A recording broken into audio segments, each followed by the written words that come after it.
Sorry sir. ஏய் உஷா, என்ன மாமி? அவ வந்துட்டாடே. என்ன மாமி? அன்னைக்கு சொன்னனே கள்ளக்காதல். ஆமா, நீங்க யாருக்கு கள்ளக்காதல் இல்லன்னு சொல்லிருக்கீங்க, அதுவே எங்களுக்கு தெரியல. இந்த அம்மாவுக்கு புரிச்சு சீக்கிரம் ஊர்ல திரும்பி வந்துட்டான்னா தேவையில்ல. அவனை பார்க்க முடியாத வரைக்கும் எல்லார பத்தி ஏதாவது யாரு? ஏய் உஷா, அன்னைக்கு நம்ம மோகனை பஸ் ஸ்டாண்ட்ல மயக்கினான்னு சொன்னனே, அவ காலையில அந்த போர்ஷனுக்கு இங்கேயே குடி வந்துட்டா போல இருக்கே. பாடி போய் விசாரிப்போம். நீங்க இங்கே இருக்கோம். புதுசா குடி வந்திருக்கியாக்கும். குழந்தை யார கேட்டீங்க? குழந்தைன்னு சொன்னனே, உங்களை இல்ல இவளத்தான். ஆமா, என் பேரு ராதா. இவங்கதான் மாதாவ. டி அன்னைக்கு உன்ன பஸ் ஸ்டாண்ட்ல பார்த்தேன், ஞாபகம் இருக்கா? நான் ஒரு நாளைக்கு 2 தடவை பஸ் ஸ்டாண்ட்ல நிக்கிறேன். எப்ப பார்த்தேன் ஞாபகம் இல்லையே. நீ எங்க என்ன பார்த்த? மெய் மறந்து நின்னுட்டு இருந்த. வாங்க வாங்க வாங்க வாங்க. இங்கே வந்தீங்களா? ஆமா ஆமா, இங்கே வந்துட்டேன். எப்ப வந்தீங்க? அவ வந்துட்டான். நம்ம போல வாடி.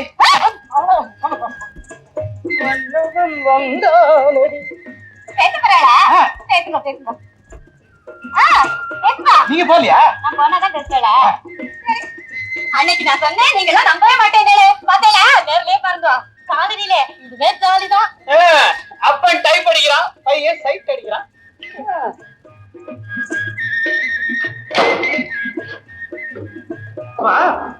நீங்க எத்தனை பேரு? எனக்கு ஒரு அண்ணன் இருக்காரு. இங்க அம்மாவும் நானும் தான்.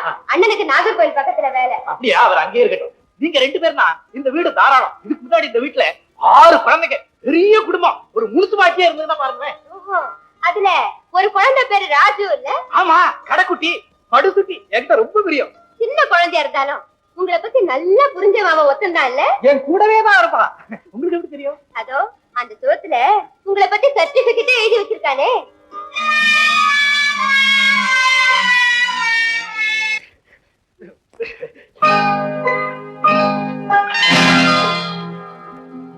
வாடாப்பா, படிச்சுட்டு ஊரை சுத்துறதுல ஒன்னும் குறைச்ச கிடையாது. ஏதாவது சம்பாரிச்சு வீட்டுக்கு வருமானம் வர வழிய பாப்பமே எல்லாம் கிடையாதுடா. வேலை கிடைக்கலையப்பா? வேலை கிடைக்கலன்னா நான் தரேன் வேலை. என்னது? நாளையில இருந்து நம்ம கற்பகம் காலனி வாடகை வசூல் பண்றது உன் வேலை. ஏன் நீங்க வசூல் பண்ணிட்டு இருந்தீங்களே, என்னாச்சு? அட, நான் போனா வெள்ளை அடின்றான், பைப்புல தண்ணி வரலன்றான், சாக்கடை என்னன்றான். ஐயோ, நான் போய் என்ன சாக்கடை சொன்னா எங்க அப்பா வருவாருன்னு சொல்லு, என்ன கேட்டா என் மாமா வருவான்னு சொல்லுவேன். இப்படி அட்ஜஸ்ட் பண்ணிக்கிட்டு இருப்போம். நம்ம 2 பேரையும் நேரா பார்த்து கேட்டான்னா நம்ம தொட்டா செத்துடுச்சுன்னு சொல்லு, ஒரு பயலும் கேட்க மாட்டான். டேடே, உங்க அப்பா பேச்ச கேட்டுட்டே இருந்தீங்கன்னா நாளைக்கு நானே செத்து போயிட்டேன்னா எல்லாத்தையும் சொல்ல சொல்லுவாருடா. அது அடுத்த மாசம் வாடகைக்கு சொல்றேன். சும்மா இருங்க. டேய், நீ சாப்பிட வா. ஆமா, பையன் சாப்பாட்டு பைத்து எழுதணுமே. இன்னைக்கு 1.25 ரூபாய் இருக்க. முட்டை 2, கரெக்ட் 1.25.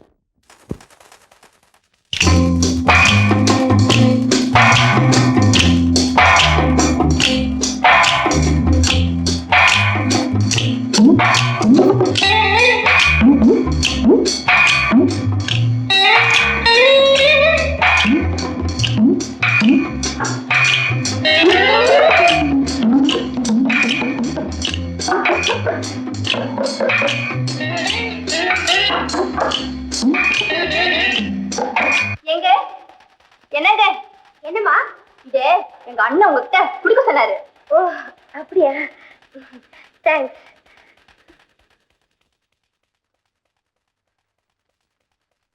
அடுத்த வீட்டு அநாகரிகத்துக்கு என்மேல் நீ ஆசைப்படுவது எனக்கு புரிகிறது. ஆனால் நான் விரும்பும் அளவுக்கு உன்னிடம் நாகரிகம் இல்லையே. நான் விரும்பும் பெண் எப்படி இருக்க வேண்டும் தெரியுமா? திருப்பிப்பார், இப்படிக்கு மோகன்.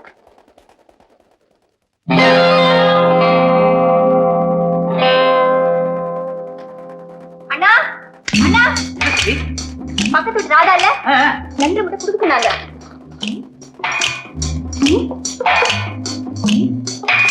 இப்போ ரீமா அம்மா அவனை தேட போறாங்க. போ போ போ. பக்கத்து வீட்டு பழைய மாடல். நீங்கள் என்னை பார்த்து ரசிக்கிறீர்கள். நான் எப்படிப்பட்ட கணவனை விரும்புகிறேன் தெரியுமா? திருப்பி பாருங்கள், இப்படிக்கு ராதா.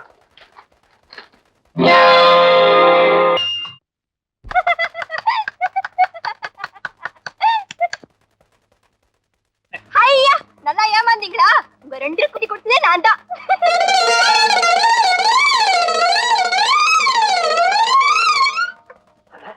அம்மா அங்க இருக்காங்க.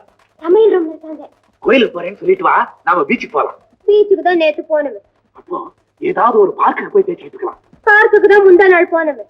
மவுண்ட் ரோட்ல ஒரு சினிமா நடக்கலாம். கூட்டமே இல்லையா? அங்க போமா? சினிமாவுக்கு தான் அடிக்கடி போறேங்க. அப்ப எங்கதான் போலான்னு நினைக்கிறேன். கல்யாண மண்டபத்துக்கு போலாம். ஒரே கூட்டமா இருக்குமே. போங்க. இனிமே நாம சந்திக்க வேண்டியது திருமண மேடையில தான்.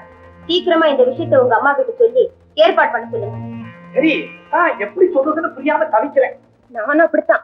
முதல்ல நம்ம விஷயத்தை எப்படி எங்க அம்மா கிட்ட சொல்றதுன்னு வளைஞ்சு நெளிஞ்சேன். ஆனா எங்க அம்மா புத்திசாலி.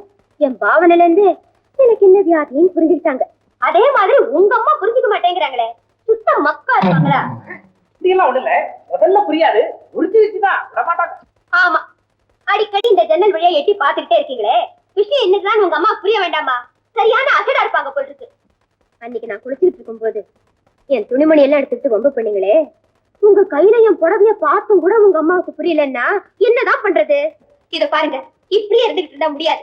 உங்க அம்மாவுக்கு தெளிவா புரியும்படியா அவங்க முன்னாலேயே நாம 2 பேரும் சேர்ந்து ஒண்ணு செய்வோம். அப்படி எல்லாம் ஒண்ணும் செஞ்சிடாதே. எனக்கு எல்லாம் தெளிவா புரிஞ்சு போச்சு. உங்க அம்மா கொஞ்சம் இப்படி கூப்பிடு. அம்மா, அம்மா, அம்மா, அத்தை கூப்பிடுறாங்க. என்ன சிவகாமி? பார்வதி, உனக்கு தான் சூசிகம் எல்லாம் தெரியுமாமே. நான் தான் அம்மாக்கு ஆசை. இப்பதான் எனக்கு புரிஞ்சது. விவகாரம் முத்தி போச்சு. ஒரு நல்ல நாள் பார்த்து கல்யாணத்தை நிச்சயம் பண்ணிடுவோமே. சரிதான் சிவகாமி. அதான் பாத்தியா, எங்க அம்மா என்னமோ மக்கு அசடுன்னு சொன்னியே. பாத்தியா எவ்வளவு பெரிய புத்திசாலின்னு. ஐயோ, நான் அப்படி எல்லாம் சொல்லவே இல்ல. போய் சொல்லி எனக்கு கட்டு பேரை வாங்கி கொடுக்குறீங்க. எங்க மாமியார் எவ்வளவு சமத்துன்னு எனக்கு தெரியாதா?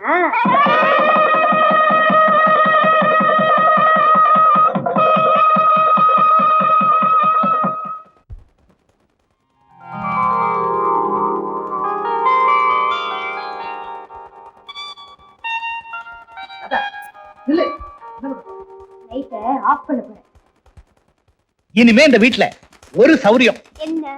கரண்ட் மிச்சம். பட்டு பட்டு லைட் ஆஃப் பண்ணிடுவேன். கூப்பிட்டீங்களா சார்? ஆமா, உட்காருங்க. இன்னும் சில மாதங்கள்ல சிறந்த கம்பெனிகளுக்கான போட்டி ஒன்று நடக்க போகுது. அதில் கலந்துக்கிறதுக்காக ஒவ்வொரு கம்பெனில இருந்தும் ஒரு ஜோடி அனுப்ப சொல்லியிருக்கிறாங்க. அந்த ஸ்தாபனத்துடைய ஃபவுண்டர் மெம்பர் நான். அந்த முறையில நம்ம கம்பெனி சார்பா உங்களையும் உங்க மனைவி அனுப்பலாம்னு நினைக்கிறேன். ஏன் தயங்குறீங்க? அந்த போட்டியில நான் தோத்து போயிட்டா அதை என்னால தாங்கிக்கவே முடியாது சார். இது ஒரு வாதமா? No, I don't agree. இல்ல சார், நான் ஈடுபடுற எந்த காரியத்திலையும் என்ன யாராவது முந்திட்டாங்கன்னா அதை என்னால தாங்கிக்கவே முடியாது. I will become almost mad. இது இயற்கையா எனக்கு ஏற்பட்ட மனநிலை. அதனால இந்த போட்டியில கலந்துக்கிறது அது இதெல்லாம் நான் டோன்ட் டாக் நான்சென்ஸ். கல்யாணத்துல உங்க 2 பேரையும் நான் பார்த்திருக்கேன். இந்த போட்டியில கலந்துக்கிட்டா நிச்சயம் நீங்க தான் ஜெயிப்பீங்க. ஆல்ரைட் சார், அந்த போட்டியில நான் கலந்துக்கிறேன். நான் சொன்னதுக்காக இன்னைக்கு சம்மதிச்சுட்டு நாளைக்கு அந்த போட்டியில நீங்க கலந்துக்கலன்னா பர்சனலா அது எனக்கு பெரிய அவமானமா இருக்கும்.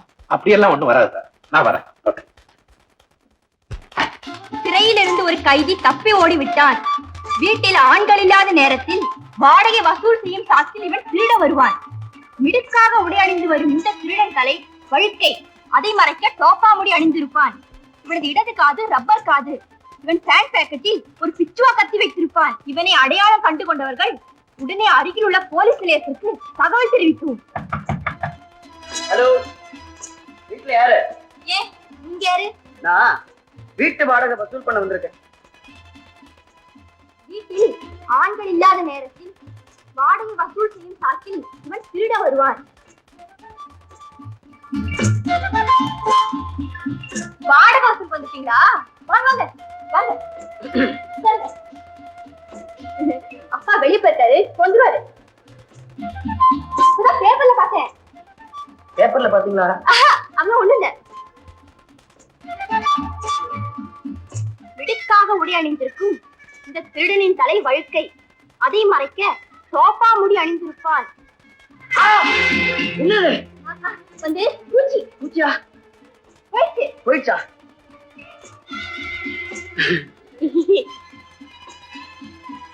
இவனது இடது காது ரப்பர் காது. ஐயோ, காலே காலே. என்னது? ஏ பூச்சிங்க, போயிடுச்சு. போயிடுச்சா? இவனது பேண்ட் பாக்கெட்டில் ஒரு பிச்சுவா கத்தி வைத்திருப்பான்.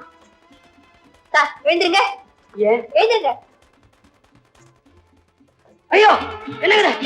விட்டுங்க, வாங்க, விட்டுங்க.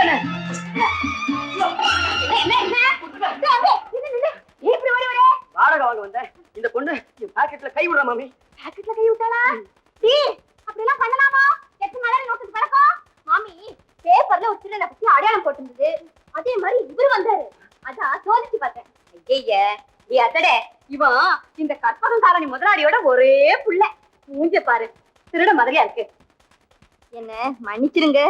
என்னையும் மன்னிச்சிருங்க.